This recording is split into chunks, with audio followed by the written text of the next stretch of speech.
Nga ana tjetër, jemi sot në një tjetër vit, me një tjetër buxhet dhe me një tjetër paket fiskale, por mbetemi besnikërisht të palëvizshëm nga pozicioni ynë se deri në vitin 2029 biznesi i vogël nuk do të paguaj tatim fitimi.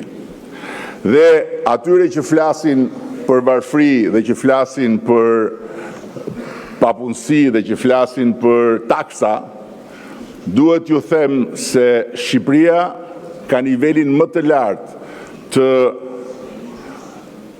biznesit pa TVSH në të gjithë Europën. 100 deri në 100.000 euro xhiro, biznesi nuk paguan as tatim fitimi, as TVSH.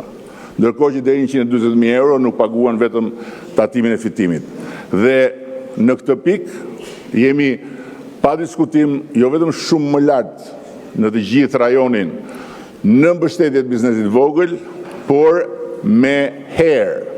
Mjafton t'ju them që pragu i TVSH-s për bizneset vogël në vendin fqinjtë Maqedonisë Veriut është 16.000 euro. Nga ana tjetër, një tjetër zotim i dhënë në pranverë dhe që mbahet në këtë buxhet është rritja e pagës minimale që qysh prej janarit do t'jetë 500 euro.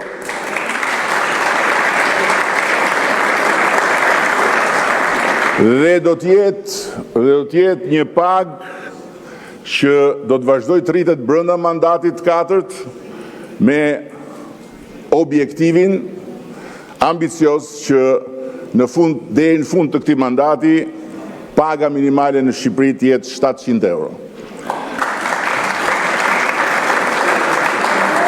U fol këtu për një falje të madhe, është e vërtetë.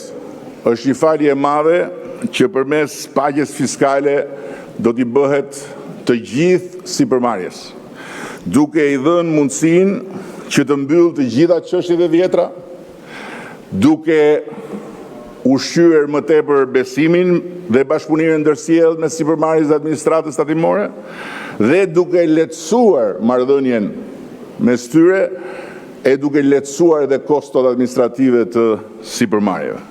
Prandaj i ftoj të gjitha sipërmarrjet të lexojnë me kujdes paketën tonë fiskale dhe t'i referohen faljes detyrime tatimore që do të bëhet në 4 forma.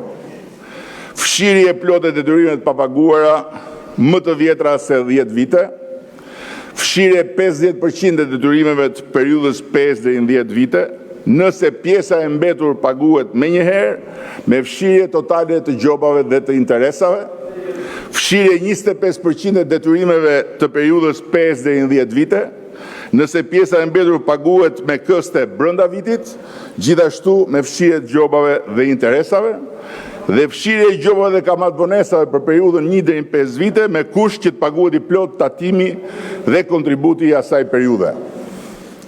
Kështu, bizneset jo vetëm do të kenë mundësi të lehtësohen nga kjo barë e vjetër, por do të kenë mundësi të korrigjojnë deklarimet dhe pasqyrat e mëparshme financiare. Për diferencën e korrigjuar vullnetarisht mes deklarimit vjetër dhe atij të riu, tatimi i fitimit do të jetë vetëm 5%. Sipërmarrja mund të angazhohet të rrisë me 18% fitimin e tatueshëm krahasuar me vitin e kaluar dhe çdo fitim mbi këtë nivel do të tatohet me vetëm 5%. Kjo është një marrëveshje e re, një marrëveshje kuptim plot dhe një marrëveshje transparente në funksion të fuqizimit të ekonomisë dhe pa diskutim edhe në funksion të lehtësimit të kompanive e të rritjes së mëtejshme të ekonomisë.